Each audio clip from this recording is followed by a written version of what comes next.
What if you could help others to find the power to heal themselves, physically, emotionally, and spiritually?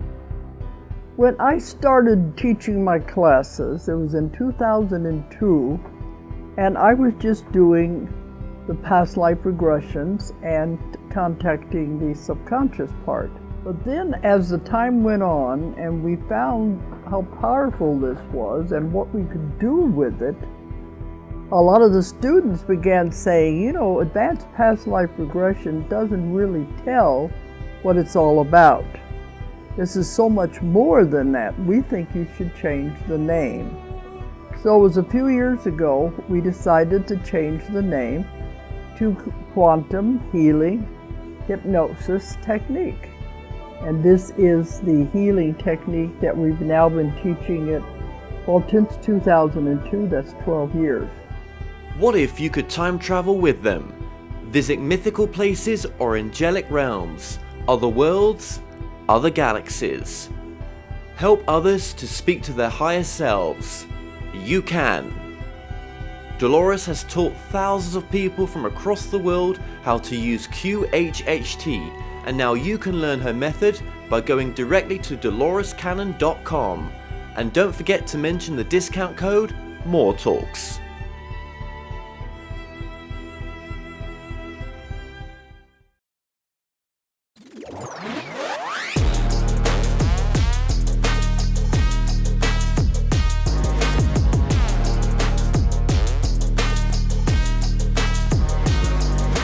Hi everyone, and welcome back to another episode of the Kevin Moore Show. Now on today's show, I'm about to be joined by my guest, Tracee Dunblazier. Now Tracee is a Los Angeles-based spiritual empath, shaman, and 9-time National Award-winning author. Now, as a multi-sensitive, Tracee's blend of intuitive information combined with different modalities has provided the opportunity for thousands of people to achieve deep healing and create the success and peace they seek in their lives and more. Tracee Dunblazier, welcome to the show. It's wonderful to be here. Thank you. It's great to have you on. So we've had a bit of conversation off air there as well. We got to know each other, which has been good. So, okay. Well, I haven't had a chance to read your book. All right. For both myself and you, this is a sort of last minute chance to do this interview. So we both said yes to it. Now, this is going to be based on your latest book, Conquer Your Karmic Relationships, Heal Spiritual Trauma. There it is. Now, you've done a number of other books as well. I have. What is your journey and what led up to doing this book? Well, this is the third in a series called the Demon Slayer's Handbook series. And it is, it's a series about how people, it's partly my journey. It's a nonfiction narrative, but there's also a how-to section. And then there's also channeled stories from my past lives, from spirit guides, and in Conquer Your Karmic Relationships, which is the third book, this deals more with cultural dynamics. So, for example, in this one, the first part is it's called Part 1, Plenty: Your Karmic Relationship to Food and Money. So it really talks about all of the different elements of life and how we come into this incarnation with spiritual imprints that guide us or align us with certain feelings, experiences, perspectives on these core personal issues regarding life. So each book is a transformation of, like, the first book is Master Your Inner World. I've got it here. This is the set. And the first book is Master Your Inner World, and it's about mastering our relationship to the interdimensional world, other entities, and our personality and psychology and emotionalism. And then the second book, Heal Your Soul History, is about the spiritual imprints that we come in with that pertain to past lives and how that impacts your life daily if you're unaware of them, or if you're aware of them, how to access them, that kind of information. Wow. Okay. There's so much to dive into there. So you mentioned the channeling aspect there as well. What is it you channel? Channeling is how I access it's like stream of consciousness. I don't channel, I channel whatever comes to me to channel, frankly. If I'm talking with somebody and I access their guides, I access their higher wisdom, I access sometimes their past lives, but it's all a form of channeling. It's accessing information from the ethers and putting it into words. So it's almost that like channeling your higher self and then maybe connecting to that higher self of whatever it is that you're giving a session to at the time, maybe. Yes, absolutely. It's accessing what the person needs most in that moment, and facilitating a conversation. Sometimes I'm speaking, and sometimes if there are lower vibrational entities, we will connect with them as well, but not in regards to channeling, but more in accessing their intent, their purpose, and what they need in order to move on. And is that almost, is there sort of a psychic aspect in that reading as well? It is. Right. Okay. Yes. That's interesting. How does that work? How do you switch between the two, or are they one of the same for you? To me, it's all the same. There's clairaudient, which is hearing energy, hearing sounds, visualizing, clairvoyance, and clairsentience, which is channeling. And it really depends on the person that I'm dealing with, what I can access on their behalf.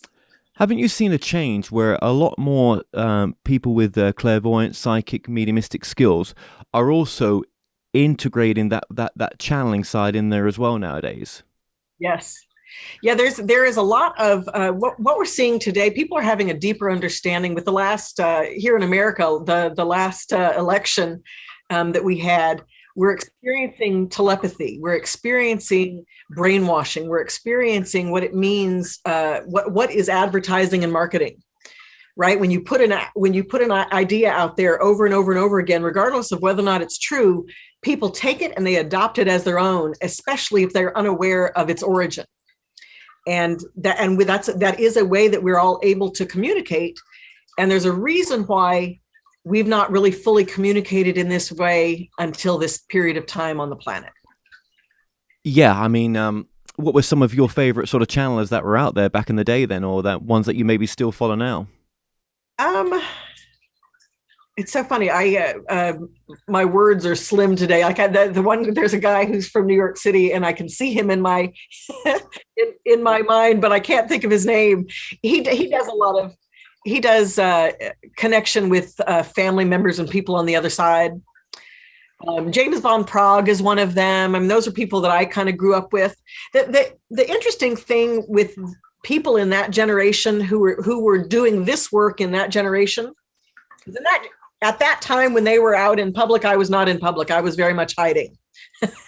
I was very much like, I don't want to tell anybody. I didn't want to deal with the skepticism and well, prove it to me, because I'm not a prove it to you girl. I'm a straight shooter, so I'll tell you what it is, but I'm not going to prove anything to you. That's your job. If you believe it or you don't, that's on you. How did you get past that? How did you get past that side of you that was blocking you? Well, I didn't see it as something that blocked me. I saw it as my own cautionary tale of trusting people, trusting others, trusting myself. I had a lot of personal work to do to trust on a whole other level. Not that others could do harm to me, but more so that I could trust myself to set the boundaries that I needed to. And how do you discern now from, something that's coming from, just your day-to-day, maybe conscious mind to that greater part of you when you open it up? So for me, there really isn't a difference. I'm always in that space, and I can choose to access it. Before, when I first started, it was always there. I'm an empath, so I felt a lot all the time. But I've always channeled, and I've always had I came in with that at an expert level. I just didn't share it with others. Now I am confident to set boundaries with people if I need to. That's what the demon slaying. I had to go through a whole personal process to. Right. Even that name, sorry to butt in there, even the name may put some people off, but why did you choose that name for a trilogy of books? Because I knew it would put people off. I mean, and my goal wasn't to put people off, but my goal was, let's stop pretending that that's not what it is. It may not be your paradigm, but it is somebody's paradigm. And for people who experience demonic energies, they are real, they are scary, they are, and we have power over them. And if you're not one of those people, there's plenty of information to access in the books. It's all the same thing, regardless of what you call the players, if you will. Absolutely. So how much have you come across where people are sort of like demonically attached, or sorry, that's not have sort of, I'm going to use the word demonic attachments. What is a demonic attachment to you? Is it a lost soul? Is it what is it? What energy is that? No, a demon is a specific thing, and it is coined by the Catholic Church and Christianity. That's really where it began, but it is a submerged energy that is never incarnated in any life as a being. It's an energy. Demonic energies began. So in the Bible, they talk about it as the 7 deadly sins. So like greed can be a demon, and the energy of greed over time and space, over 10,000 years of somebody putting energy into it, universal life force has intelligence. And so that it becomes an entity, and that entity has one focus, which is to create chaos. And then we as people, in order to read or understand that energy, it becomes personified, sometimes as these big horn, creepy. And so they've got nothing better to do on a Saturday night but to mess around, and just cause what gets them off on that chaos. Well, this is when I talk about hauntings. People are haunted, and oftentimes they bring their hauntings with them from one life to the next, to the next, to the next. So if there's a demon that maybe started for them thousands of years ago, and they've not really addressed its nature, right? Because when we talk about demons, we talk about their nature: greed, gluttony, fear, like whatever the nature of it is, that's kind of what its focus is. And it will work in a caste system of intimidation and create other little demons that will then move with somebody in their consciousness until they address it directly.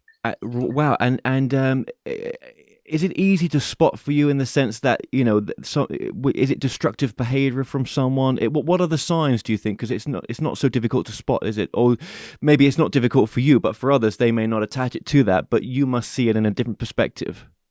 So I feel like I want to say this. So there are thousands. So there are 4,000 recognized religions on the planet. Thousands more, but 4,000 recognized religions. And every religion has their relationship to this type of an energy. Christianity and Catholicism is the only religion that calls it this thing.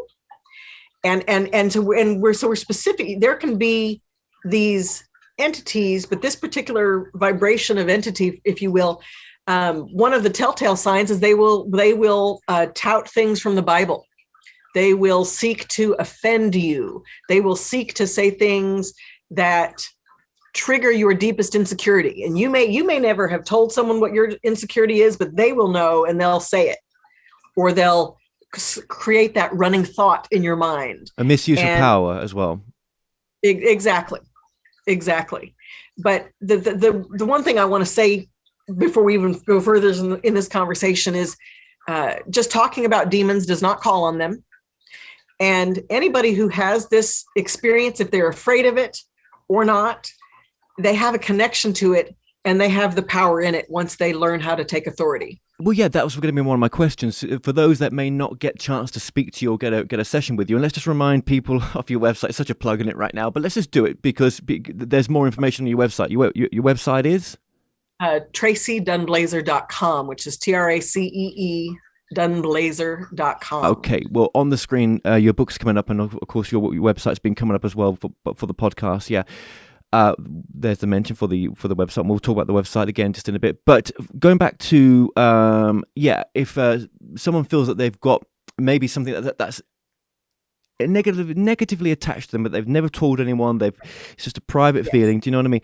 What is an easy way to get rid of that if it's so much in our lineage, if past lives are a thing, which I do believe they are? But Master Your Inner World is the book that you want to read to really understand all of this. But the first step is naming it. The first step is to acknowledge that it is not who you are. It is not you. It's connected to you. When you name it, when you put it outside of you, then you have a different understanding of your own power. Do you want to know something? Obviously, interviewing so many channelers, I have met at least one channeler that I know who I was in the presence of, and I haven't gone public with it, who definitely, there is something demonic attached to this man. So what my point is, it can be in all sorts of fields, but I do feel it is in this field as well, with some people who mislead people, misuse their power within this field. There's something attached to these people, working with them, feeding off them. Absolutely, but please understand that the devil can't make you do something. Oh no, it's a partnership, isn't it? You have to have that in your character, whether it's insecurity, whether it's greed, any of the deadly sins, right? It really does make that connection. Somebody, we see in the news all the time, the devil told me to kill my wife and family, right? And so no matter who's talking to you, you don't have to do that thing. And when you recognize, and again, name it, when you accept that there are things like that out there, then it's less like, then you can take authority and say, no, it's all about boundaries. And this is boundaries in the physical world, boundaries in the spiritual world. Absolutely. And what is it that causes a person not to want to say no to it and wants to work with it and doesn't even want to address it? There's something deeper going on there, isn't there? It's like they're enjoying that misuse of power. Absolutely. Well, they don't see it as a misuse of power. They see it as a use of power, of feeling powerful. So when you take somebody who is sociopathic or narcissistic and they don't have a real connection to their own sense of empathy, great combination. Yep. It leaves a void that really creates a space for these energies to come in and wreak havoc. Now, rarely are people fully possessed. That's a thing, but that is like 5% out of the 100%. Most people are demonically influenced. So they'll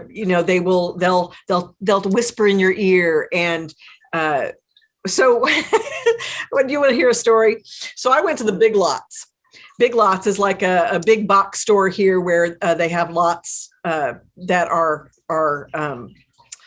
there's no more of them. So they ship them to the store and you sell it. So I'm standing in line with some cat litter, and there's this young man. He couldn't have been more than 16 standing behind me. He had some Skittles and a fruit drink. And then all of a sudden I felt this energy that was bigger than him behind me. I could feel it. And I turned around and I looked at him and I was like, oh, here we go. And then I felt his foot tapping on the floor, and he was getting more and more irritated and impatient because there was a long line and he was having to wait, and the checker was going as fast as she could, but his energy. And then so I'm standing there and I just kind of spread my energy out a little bit, just, and then he's like, oh, what's that? Do you have a pussy? He says that because he's my cat litter. And I'm like, oh, here we go. So he said a couple of other things. And finally, I turned to him and I said, stop it. And then I turned back around and I said it really loud, like it penetrated. And then that thing dropped from him. No one else in the line saw or heard anything. Nobody else noticed anything. He kind of stopped all that energy. And the checker was the only person. She saw me, and it was like she gave me this nod, like, oh, thank God, because she's, and once I got through, he started to say something to her, and then that thing came back, and just as I left, he says, I'll see you outside. Damn. God. Yeah. Okay. Yeah. But I went outside, and there was an energy. There was another energy there. Yeah. No. Yes. It was this demonic energy that was following this young kid. And so when I got outside, in my mind again, I said, no, leave him alone. Again, this is to me. And when these spiritual experiences happen, it's really fascinating how most people don't notice. But I'm standing at my car, and the kid walks out, and he just walks out like it's a nice fresh day, opens up his Skittles and moved on his way. And I was like, wow.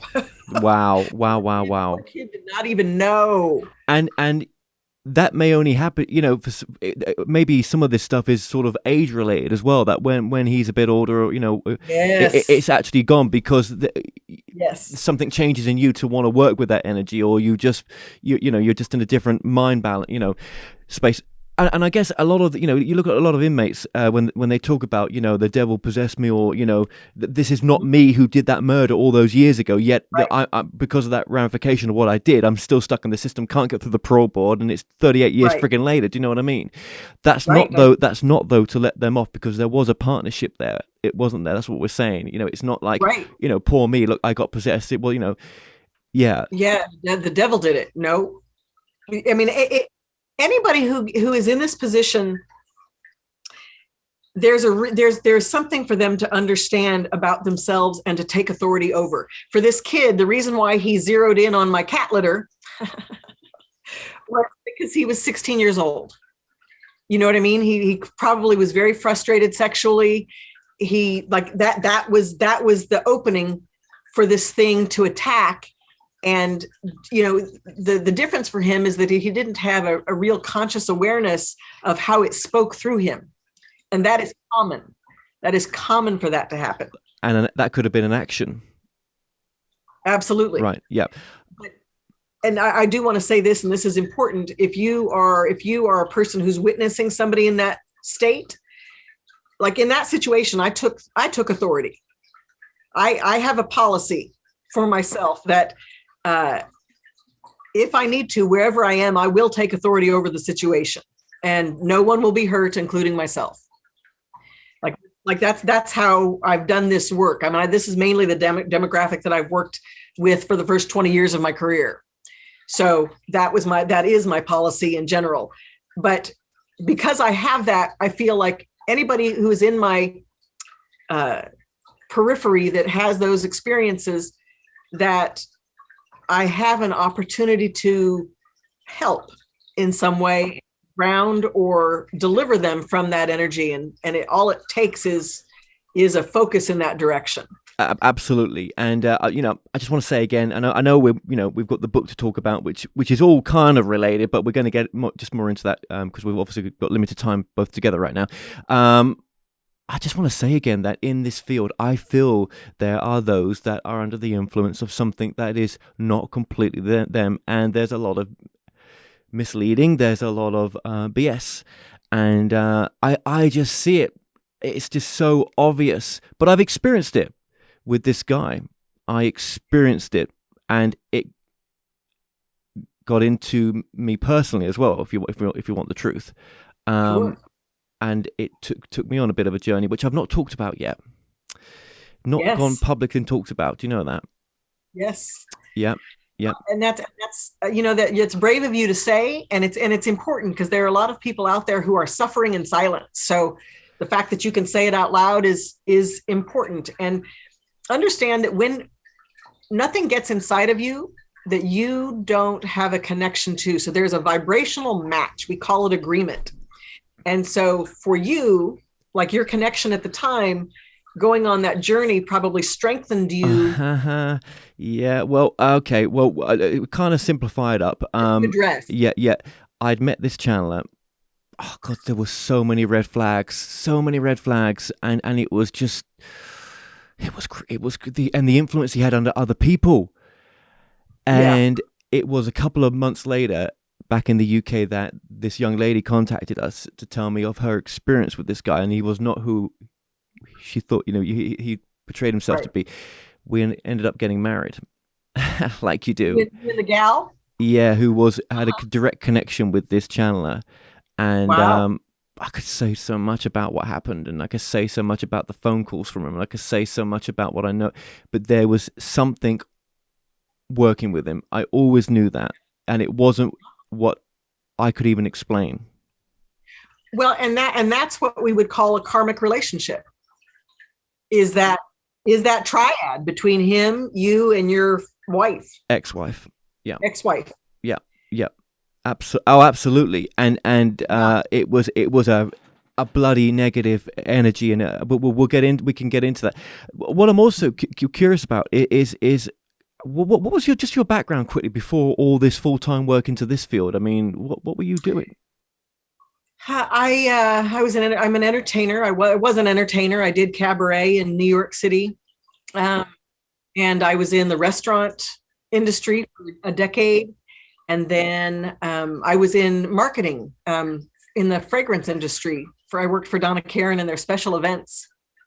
That was actually how I started doing this. Well, yeah, yes, but you've always had this you've always had this connection. Oh, yes, I was born this way. I just hid it from people and didn't really. I had a very, one or two people in my life that I could talk about it with. And the first time I actually talked, I told somebody, a girl that I worked with. She told my boss, and he invited me to start doing readings as a gift with purchase. Wow! Right? Yes, of course. Yeah. Why not? Yeah. That's great. that's actually quite funny. Yeah. That's what said. It's time. It's time for you to do. Yeah. Absolutely. I can see that. Wow. Okay. And I bet you've got such an interesting backstory, which I know we're not going to get a chance to get into here, but we'll probably touch base again, hopefully. Yes. So okay, let's go into that karmic. Now, your book, like you say, there's many chapters. There's many sub chapters as well. So, okay. Why is the whole karmic subject so important to you then, in a sense? Why did you dedicate it? Just go into that elevator pitch. Just why this book again, just quickly.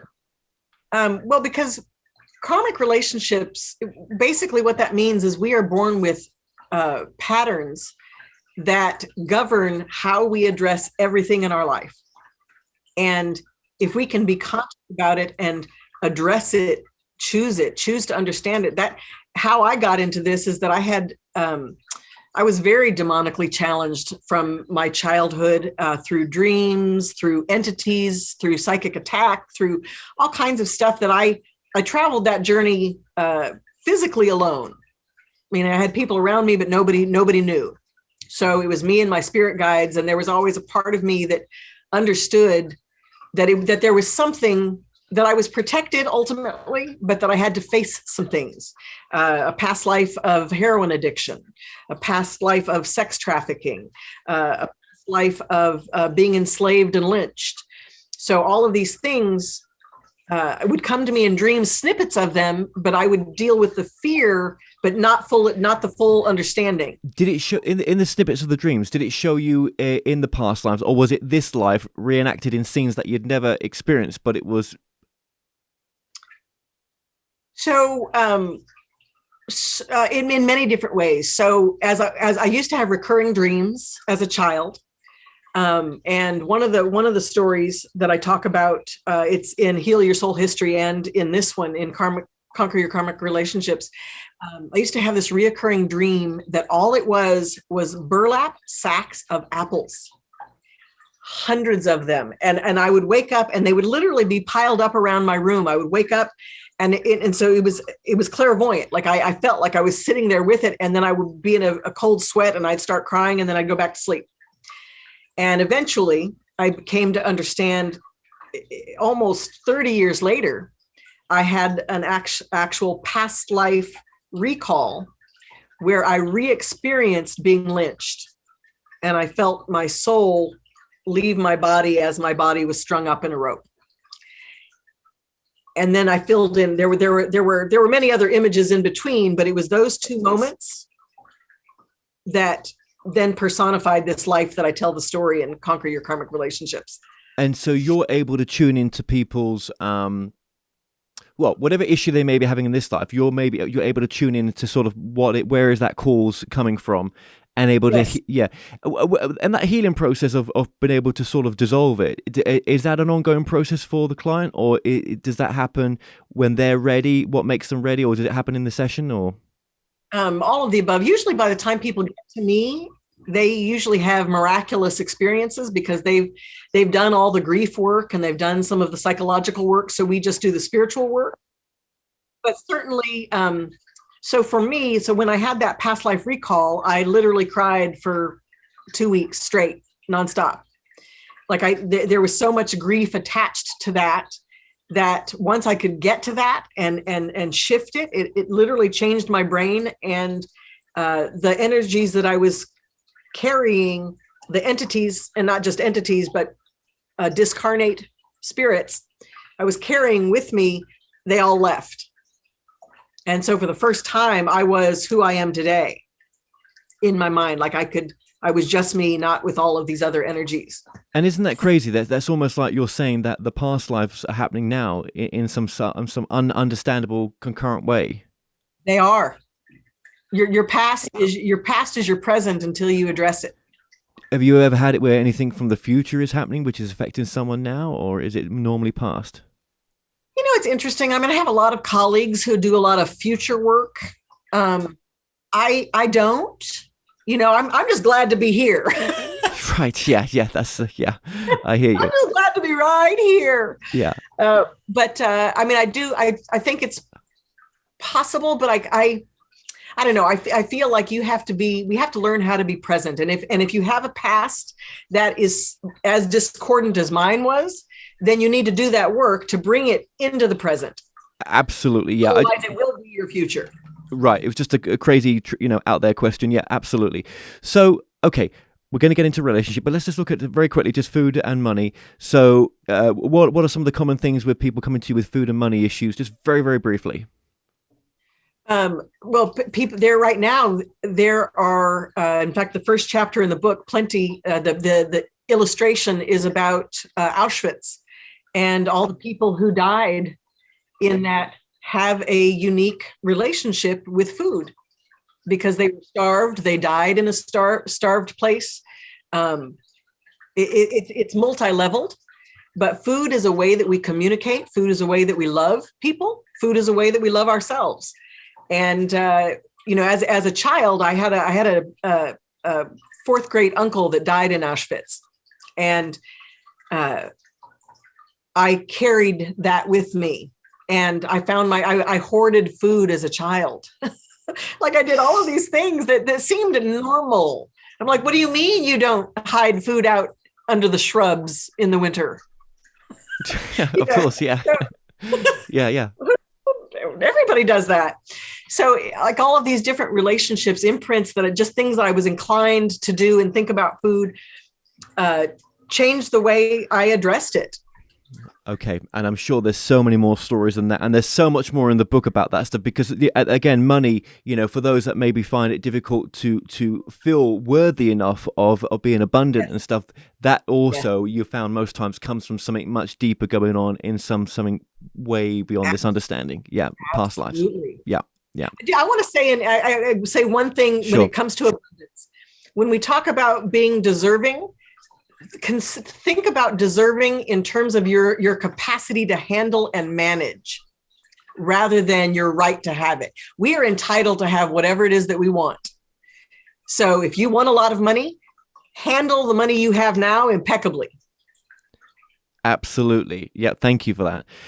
Okay, well, let's just go to the karmic relationships and love. I feel that anyone I've met, I feel for a lot of them, I think I've met them before, but there may be some people that come into our lives that we have no karmic ties, zero, and this could have been the first time.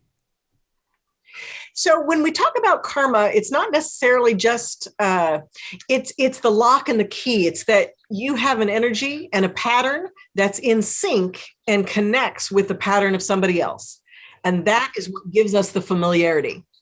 certainly we can have past lives with people, but karma isn't just about reconnecting with other souls we've lived with. It's integrating into a pattern and then shifting that pattern if it doesn't suit I should us. have asked you that ages ago, because obviously this is what it's all based about, the karma. What is karma to you then? Let's just get that in here while we've still got you. Yes. So karma is not punishment and reward. Karma is a reaction to an action taken over time and space. So whenever you take an action, there's a reaction to that. If you hit somebody, they recoil back, right? And the more you hit somebody, the more they recoil back, you gain this illusion of power. And then eventually, the more your illusion of power, it expands and expands and expands. And then you have an attachment to what that power means about you. And then you do and say things that have an impact because of that illusion of power that you carry. Right. And eventually, yes, somebody's going to come and squash you like eventually at some point we have to learn both sides of the coin of a karmic relationship. So in order to understand true power, we have to understand what it's like to be disempowered. Right. That's how people think of karma, is that opposite relationship. But it really is the pattern that's created over time and space. Past lives included in that as well. So, Absolutely. so some people coming into some people coming into this life now, you may have not have known them in the past life, but they represent the pattern from that life that wasn't healed in that life, that's sort of still there now, very indefinitely within you. Or it could be you knew them and you guys are working on the same thing still. You're back in the same cycle. Yeah. Yes. Yeah. And maybe you're in the same cycle, but different roles in it. Oh, right. Yes. But do you think then at a greater level, you've chosen to take those different roles on? Yes. Right. Yes. It's like, no, just yes. Yeah. I mean, and that can come from all sorts of family issues in past, or even in this lifetime as well, soulmate issues. God, the key just whatever it may be. So if whatever, and this comes out again in a reading, because there's this in the short time that we've got, there is just not enough depth to go into the book, because there's so much that you've kind of compacted in there as well. Okay, so moving on from relationship, let's go. What's another interesting one? They're all bloody interesting. Well, obviously we could talk about sexuality, creativity, and spirituality in a sense. That's always an interesting one. So they're all different vibrations of the same dynamic of spirituality. So our sexuality is the divine incarnate, right? Our relationship to orgasm is understanding that level of transformation, that transformative energy. It's not just about the bliss. It is about the healing aspects of bringing the divine into the physical body, which a lot of us miss out on, don't we? When it comes to sex, it's we're sort of programmed that it's one way, but there's, like you say, there's such a much deeper connection to it than what a lot of us are taught. Yeah, absolutely. So you've got your sexuality in the physical world. Then you have your creativity, which is emotional and mental, and then you've got your divinity. And understanding any one of them helps you to understand all of them, if you will allow that information to flow. But it's all about understanding what it means to flow, to go with the flow, to channel, to allow information to move through you. Do you find that when sometimes you channel, a bit off the topic here, but when you channel, you get information for yourself that comes through as well? If you've asked the question, I guess, or absolutely, yes. I think for me, working in general, there you attract whatever you have access to, right? And so if there are insights to be received, they will come. You'll understand it, and oftentimes be able to put it together at the same time. obviously, you've written these great books and stuff, but do you feel that you're obviously constantly challenged? You're constantly reminded, there's no free road, there's no free get out clause. Do you know what I mean? For yourself, just because you've brought this information through, that you're constantly having to challenge yourself with your work as well when it comes to your sort of personal life. Yeah, absolutely, absolutely. Yeah, I think so. I'm writing a new book. It's going to be out next spring or a year from now. It's called Transformative Grief. And I talk a lot about grief in this chapter that you're talking about on the sexuality and divinity, because grief is our emotional intermediary. It is the aspect of something that we do that allows a flow of energy through us to clear our mind, body, and spirit. And for the first time as an empath, I for the last 5 years, I haven't cried every day, but for the first, several decades of my life, I cried every single day about something. And I eventually learned that suffering is a privilege. It's like, here, dude, try this. But suffering allows us, something comes on the tail end of suffering, which is profound, and it's inspirational, and it is life affirming and life transforming.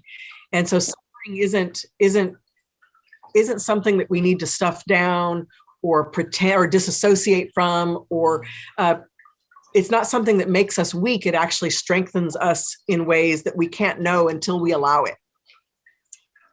No matter who you are. Like, I mean, guys get really, I don't know the phrase I want to use, but they get the short end of the stick when it comes to emotions, because, it's ingrained in our culture that we want them to man up, and not be sensitive and not do these things. And, don't cry, don't be a loser.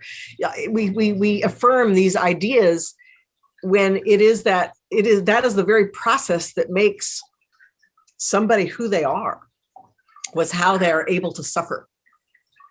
And we're just touching on suffering, because I keep mentioning this, but I know we're out of time almost right now, but just with suffering, karmically, where does, healing come in when it comes to, whether, if we've got a poorly body, or we're injured, or, we're not well in a sense. Do you feel like a lot of that is some of it maybe could be karmic stuff from a previous incarnation? Yes. First experiences of that, there was a guy I did a reading for, and he was a big burly guy, but he had he showed me this huge scar he had on his thigh. And he'd broken his thigh bone multiple times and had all these accidents, and kept hitting that one spot. And so when we did the reading and healing, we found that in another lifetime, he'd been in a battle and had been shot by an arrow in that space, but that he had murdered somebody, and he couldn't live with that. And so the guilt that he carried in relationship to him taking another life was him re-damaging this part of his leg. And once we took it out, he could walk straight. Like it was really powerful and miraculous. But he was at a point where he was ready to release himself of that pattern, release himself of that guilt. And he was able to do it by being able to acknowledge it. Thank you. That's an incredible story. Thank you. And again, your book karmically talks about the relationship to authority, fear, hate, death. It covers so many different topics. And again, you would say that some of this relationship to fear or to death or to whatever just those maybe is, there's always a story behind why that's occurring for the client, basically. Absolutely. I mean, there's a reason why we are finally addressing the social injustice, especially here in America, but everywhere on the planet. We are addressing the paradigm of war. We are addressing the illusion of race. We are addressing the illusion of gender. Right? There are a lot of things that we are addressing because they're understandings of how we perceive our world, but the truths that have been spun about them are not true. And all this conflict you're seeing. Thank you. Obviously, with the times that we're living in right now, they're very, very different, right? Do you feel that more people are coming to you, and are more open to what you do because they're ready for that healing, they're ready for that change that they've been? It's gone on for way too long for some of them, and now is the time. It's forcing them with what we're going through to have to look at themselves. Yeah.